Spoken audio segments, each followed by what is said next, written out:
You're listening to Cinematic Adventures, proud member of the Misfit Faction Media Network. Good morning, Vietnam! I love the smell of napalm in the morning. You're gonna need a bigger boat. I feel the need for speed. Road, where we're going, we don't need roads. Snakes. Why did it have to be snakes? Badges? We don't need no badges. I don't have to show you any stinking badges. You make me want to be a better man. Nobody puts baby in a corner. I wish I knew how to quit you. Love means never having to say you're sorry. He's looking at you, kid. Not bad. I'm just drawn that way. Hello, everybody, and welcome back to Cinematic Adventures. If you're listening to us on the go, you can catch us on Podbean, Apple Podcasts, Spotify, Stitcher, and pretty much anywhere else you can listen to podcasts. If you want to learn more about us, you can catch us at themisfitfaction.com or the Misfit Faction Media Network, which I think sounds better. It's not a thing. It's not a thing. Stop doing that. Sorry. Stop doing that. It just sounds better. This is currently our highest rated show. Don't you be doing this. Really? Oh, yeah.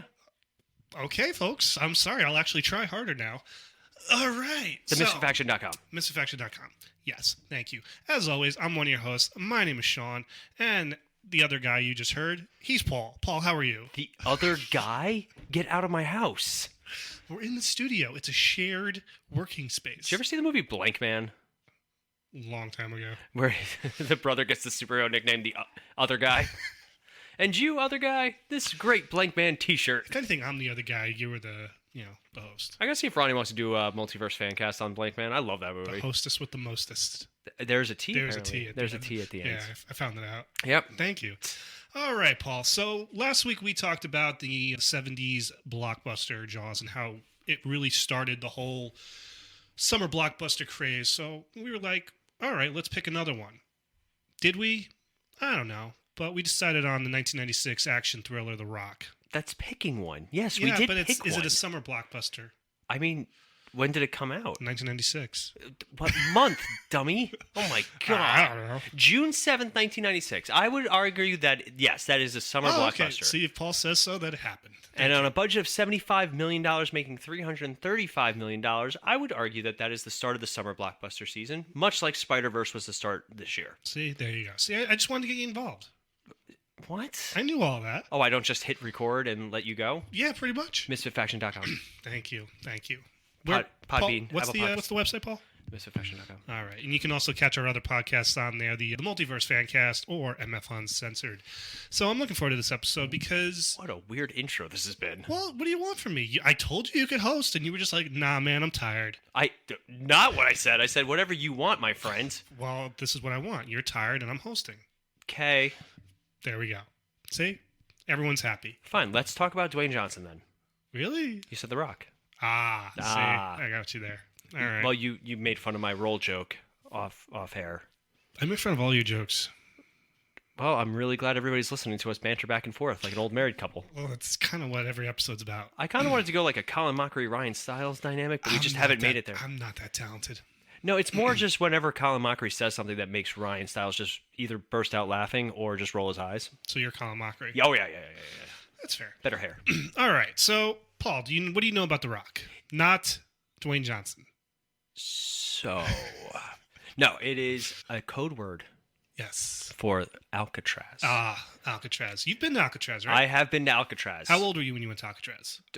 It was like 3 years ago, so like 32. Oh, okay. I couldn't remember that you'd been there. Okay, I was like 13, so I didn't really, kind of really appreciate it as much as I think I would. I feel like you liked the movie better than the actual going there. Well, I don't think I'd seen the movie yet when I went there. So. You didn't see The Rock before you were age 13? Probably not. That's weird. Why, you saw The Rock before you were 13? Oh, no, I saw it when I was in my late 20s.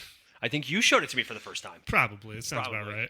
I always like that game. I opened your life up to a lot of movies. It's funny, when we look at the movies that you've shown me versus the movies that I've shown you, it is a very, very wide margin of genres. It is. Yeah. Yes, it is. So this movie is directed by the super talented and... Oh, my God. Just every movie he does is just a pure cinema masterpiece, and that is Michael Bay. Really?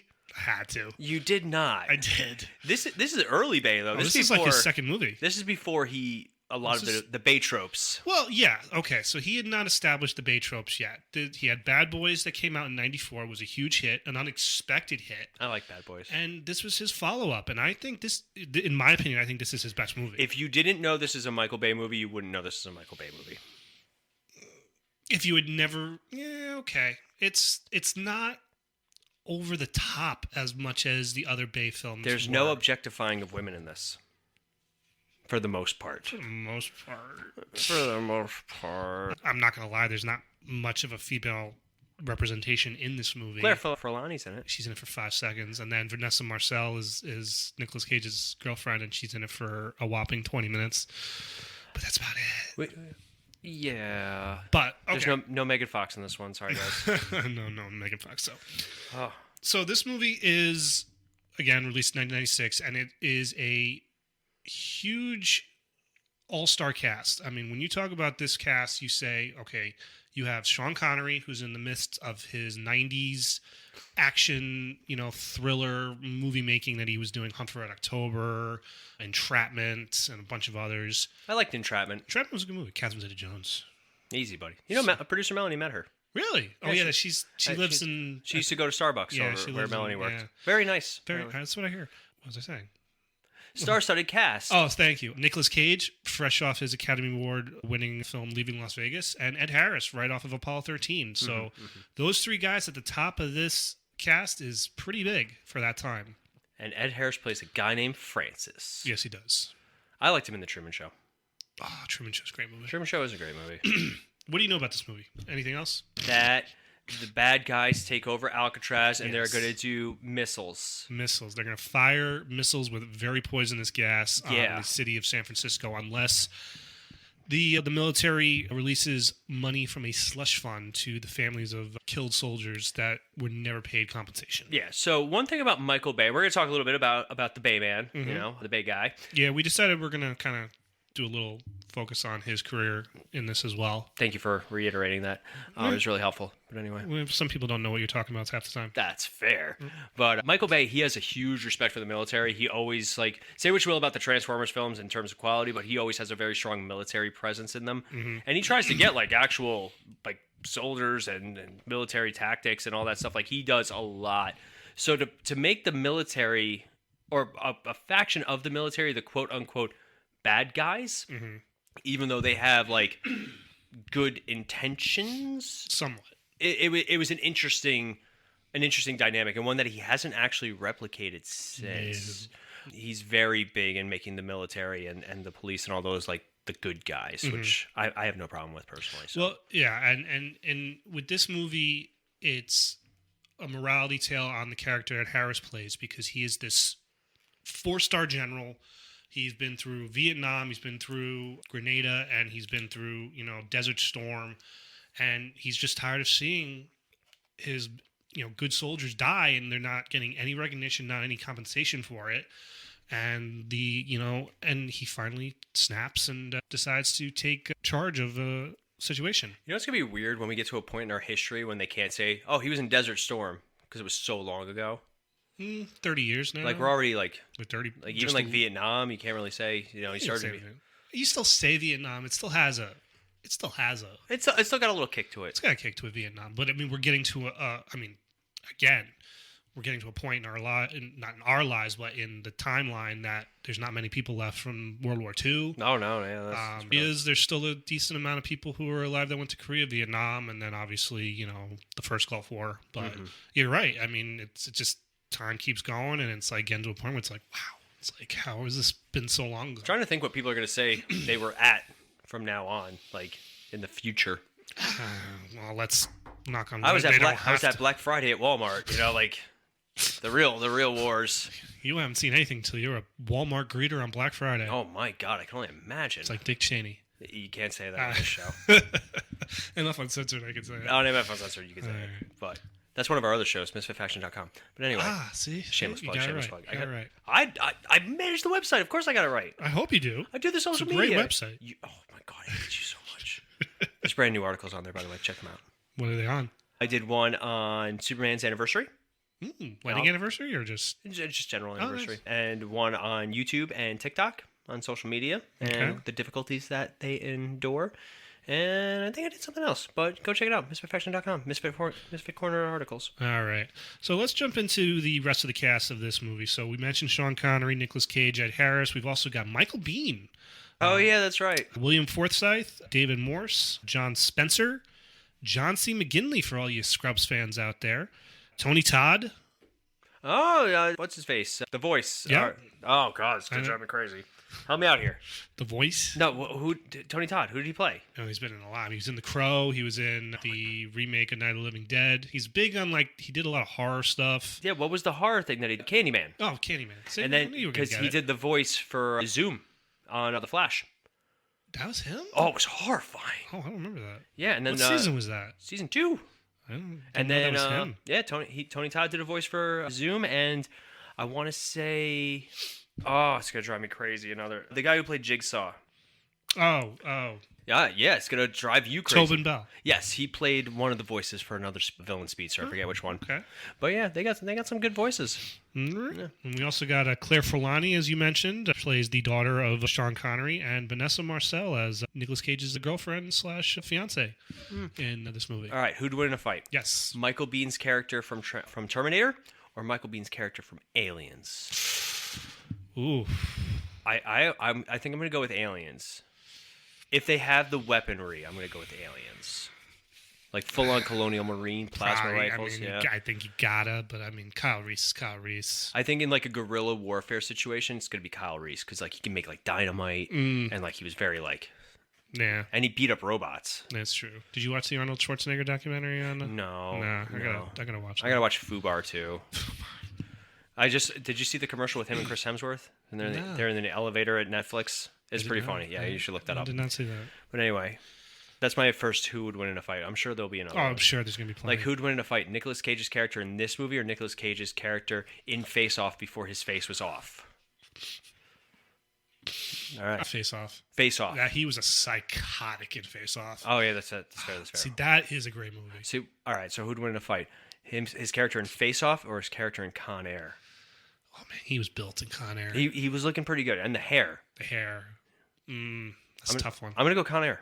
I think slight edge to Con Air. I feel like he would eat him. Those are some good ones. Those were good movies. No, Con Air feels like a Michael Bay film. Well, it's not. Oh yeah.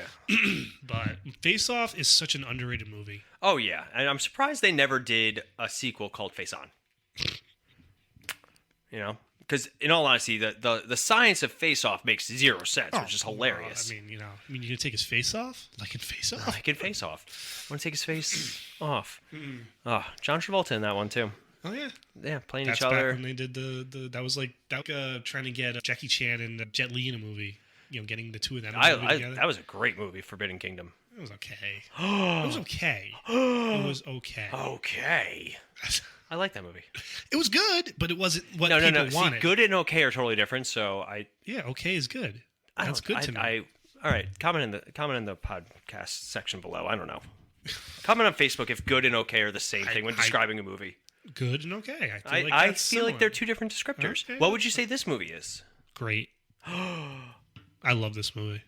I know you love this movie. So why would you ask me then? What do you think I would say? Because I'm just trying to get a gauge of where you are right now. Oh, okay. I'm in a good mood. Do you want Not a great mood, but I'm in a good mood. Feeling okay. Could be okay mood. I'm feeling okay. Let's talk about this movie, though. Oh, yeah, because really, we haven't talked about it at all. The Rock. Well, so what we know about Michael Bay now, in terms of the movies that we've seen him make over the last 20 years, because I honestly would say from Pearl Harbor on, he's really never kind of garnered the respect that I thought he kind of was leaning towards, because this movie got good reviews when it came out. Bad Boys, I think, got good reviews. Armageddon was probably not a great reviewed movie, but I think it was a big hit, and it just was big hit. But it was a one-off. But then Pearl Harbor, I think, just pissed a lot of people off. Who'd win in a fight, Armageddon or Deep Impact? Didn't they come out 4 minutes? They came out 4 minutes apart. Same year, a couple months apart. I think I saw Deep Impact first. I think I saw Deep Impact first because I saw that in theaters. I didn't see Armageddon in theaters. Elijah Wood as the hero. That's true. Yeah, Elijah Wood you can't go wrong with. That's right. Faculty. Even his role in Sin City, that was a good one. Creepy. But yeah, I mean, Michael Bay, he's one of those guys that now has such a reputation where he is if the rule of cool was a person, it would be Michael Bay. For those of you guys who don't know, the rule of cool in most modern media dictates that if something looks really cool or something is really cool, they ignore all the science and logic behind it. Fast and the Furious, they embraced the rule of cool and went too far with it, where the fact is, like, they're all now superheroes. Yeah. And they can't be hurt. Even if a parking structure collapses on Vin Diesel, he's just like, I'm going to hold my shoulder gently. And that's the extent of my injury. So Michael Bay took the rule of cool, and for the most, like, if you watch a Michael Bay movie, you know what you're getting into. Yes. Unfortunately, there are some issues with Michael Bay as a filmmaker and his films in general. His objectification of women. He is very quick to be like, pretty girl, scantily clad, and all. And you know, we saw Transformers in IMAX. That's true. And how old were we when the first Transformers came out? That was 2007, so we were 20. Yeah, that was a good time. 20 to 21. But and also he is notorious for his slow motion. Oh yes, a lot of slow motion and robot balls and racist robots. So I really do believe that the Transformers movies, in my opinion, have really kind of damaged his career. Oh, absolutely. And what's annoying about that is the first Transformers is so good, and it just went downhill. Mm-hmm. I will argue that Pearl Harbor sucked. It was a good movie and good intentions, but it was trying to be Titanic. It was two separate movies put together. Pretty much. If he had just had Ben Affleck, Josh Hartnett, and it was just a story about them dealing with Pearl Harbor, but instead we had this like hour and a half love story going on, and just no. Yeah. It was just no. You know, it's funny. Mel and I talked about, when we watched Manifest, we talked about, like, if I disappeared for 5 years, there's not a single one of my friends that she'd be like, that's the guy that I'm going to recover with and move on with. And vice versa. Like, I don't look at any of my wife's friends going, man, if my wife disappeared, that's the one. Help me through this. He didn't disappear for 5 years, but which is even worse when you think about it. 14 minutes he was pretty much gone. But, like, get out of here. Okay. So we got to get back to this movie because I really do want to talk about this movie because I really do like this movie. So we've established that Michael Bay's weird. Okay, fine. I don't think he's weird, but we'll just establish he's just no longer a great filmmaker in my opinion. So we've established that Ed Harris plays a general. He has commandeered a lot of rockets with poisonous gas. He's going to aim them at San Francisco unless they pay him money. He's keeping tourists hostage on Alcatraz. So what do? They send in a team of soldiers led by Sean Connery, who is this imprisoned British national. You don't know anything about him. He seems to know all of America's dark secrets. Mm-hmm. And he has escaped Alcatraz once in the past, and they feel he's the only one who would know how to get back in.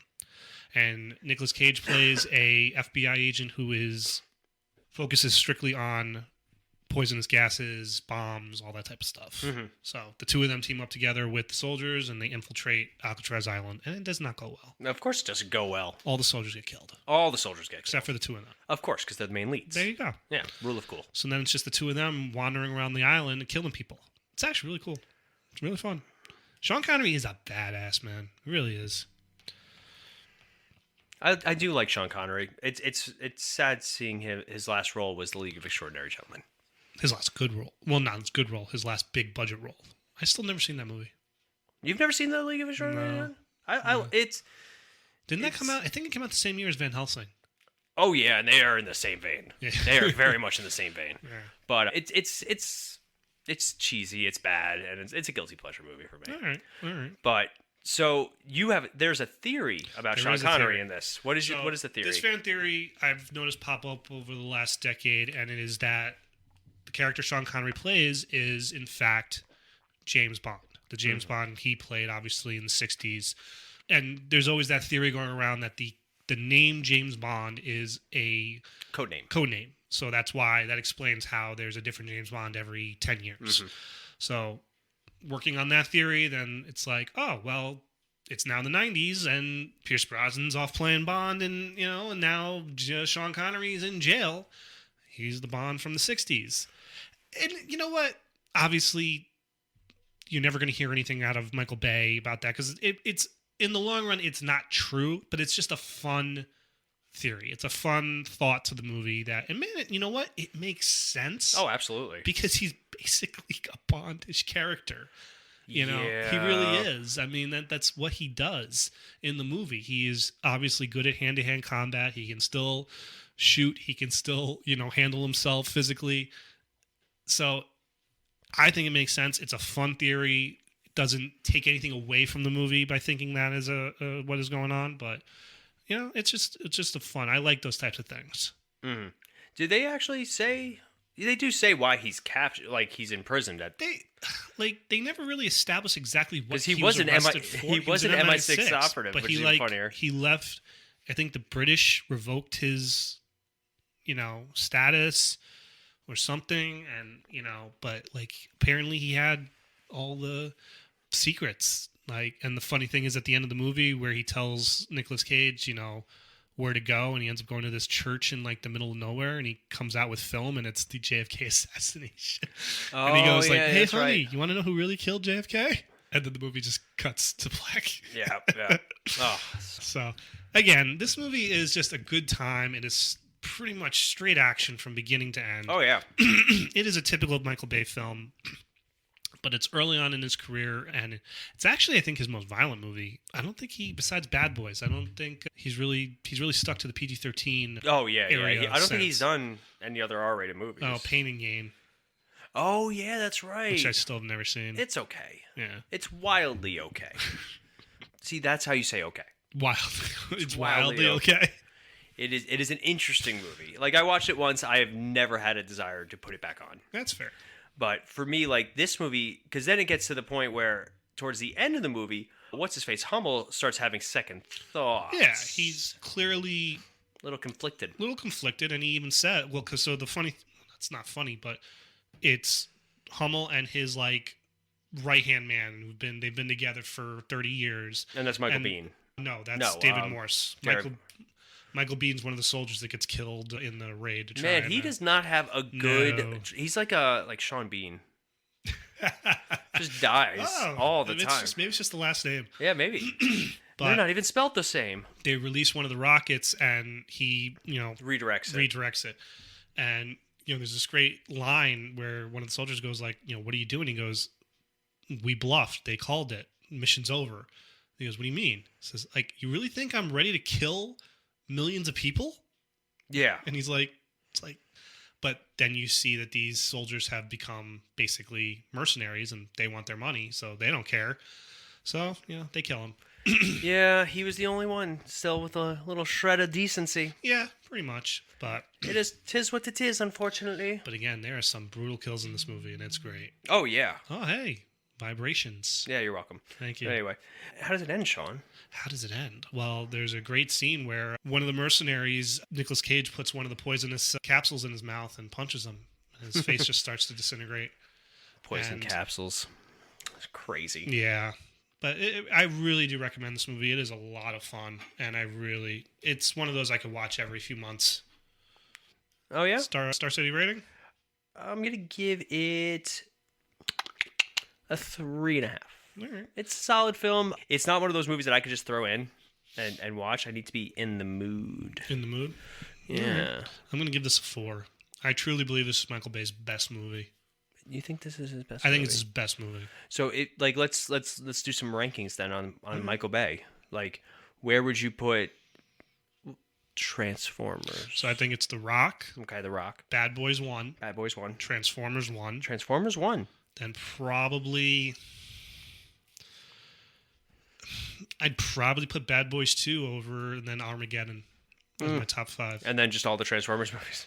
And Pearl Harbor. Pearl Harbor, and he did another one. What's that one? All right, so Ewan McGregor. All right, really quick. These are his directed films. Bad Boys, The Rock, Armageddon, Pearl Harbor, Bad Boys 2, The Island, Transformers, Transformers Revenge of the Fallen, Transformers Dark of the Moon, Pain and Gain, Transformers Age of Extinction, 13 Hours, The Soldiers of... Oh, that was a good Secret movie. Soldiers of Benghazi, Transformers The Last Night, 6 Underground, and Ambulance. Okay, totally forgot about 13 Hours. That was I know you got so excited. That was a very good movie. So I would probably say that's probably better than Armageddon.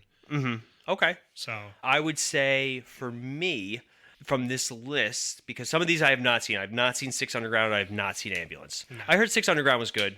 Yeah. Ryan Reynolds, he's just charming as hell. But an Ambulance came out about a year ago. I still haven't seen it. It's going to be controversial, but I'm going to put the first Transformers. That's fair. And then I'm going to put The Island, just because I like that movie. I have not seen that movie. You've never seen it? Oh my god! I've never got around to seeing that one. He for was some reason. hot off. Star Wars. Yeah. Who's the girl in it? Why am I blanking? Was it Scarlett Johansson? Scarlett Johansson. Yeah, Scarlett ScarJo, man. ScarJo. But yeah, and then I'll say probably The Rock. Then Armageddon, even though it makes no sense. Bad Boys 1, Bad Boys 2. And that's kind of like my top. Then the rest just kind of all suck. Yeah. You know, Pearl Harbor sucked, and I miss you. Pearl Harbor sucked. And I miss you. That's actually the best thing to come out of Pearl Harbor was that song. And that was... We got to do Team America at some point. That'd be a lot of fun. We do. Yeah? Yeah. But I don't know. Like, for me, though, he's just not that good of a filmmaker. No, I mean, I'm sorry. I agree with you. He's not. I think if you watched his earlier stuff, I think you could say it was pretty good. But it just... He got too big into the special effects, and it just really just kind of fell apart. He's trying to get back into doing these kind of smaller movies now with like Ambulance and the other one, but I just don't think he really has much more, what's the word I'm looking for, status. Oh, no. He never really did. I like, he's one of those... He's a very interesting director, whereas... I'll be honest, I think he had status, because if you do a movie about Pearl Harbor, I think you got to have a little bit of status. The fact that they allowed him to do that movie means he had some, in all honesty, I think it's because he is one of those directors,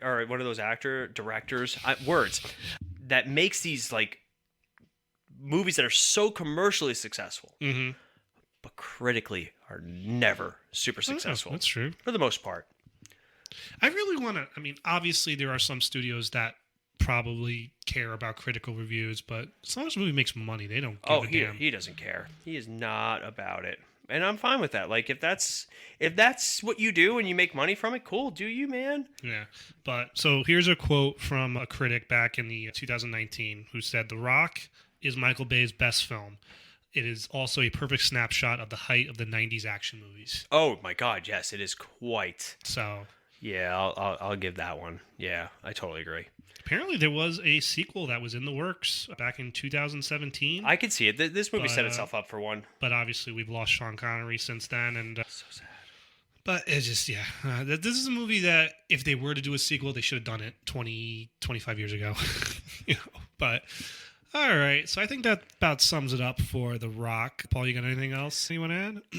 No, I think we kind of nailed it on the head, and it's a good movie. It is a solid movie choice. Yeah, I mean, I really do tell people, if you haven't seen this movie, I say go watch it. It's a good 2-hour movie. It'll just keep you entertained. Good acting, not ridiculousness to it as like Armageddon is or Pearl Harbor, but just a solid 90s action flick. Fair enough. So we do have Fan Feedback Friday. We do, and we'll have a little discussion about it too, just because we're here and it's our show. We're here. We're not going.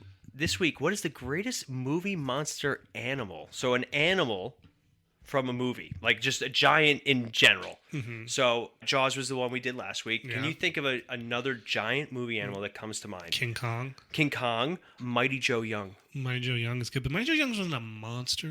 I know, but it's just a giant movie animal. Godzilla. Let's see. I do have a list. I do have a list. We got the Megalodon. Yeah. Let's see. King Kong. Which were ants. Oh, yeah. Alligator from 1980 was a movie. I'm also going to just name some movies. Journey to the Mysterious Island. They had a bunch of giant monsters in it. Land of the Lost. Anaconda. Still can't watch that movie. I don't like snakes. Let's see. I mentioned Mighty Joe Young. Man, there's a lot. Fantastic Beasts. Get the hell out of here. Rampage. Let's see. Deep Blue Sea. That movie still scared the shit out of me when I was a kid. Let's see. Some stupid ones. I'm just going through this list. I didn't look at this list beforehand, so sorry, Of course everyone. not. The Kraken from Clash of the Titans. Ah, there you go. Let's see. That's an advertisement. Excuse me. Clifford the Big Red Dog.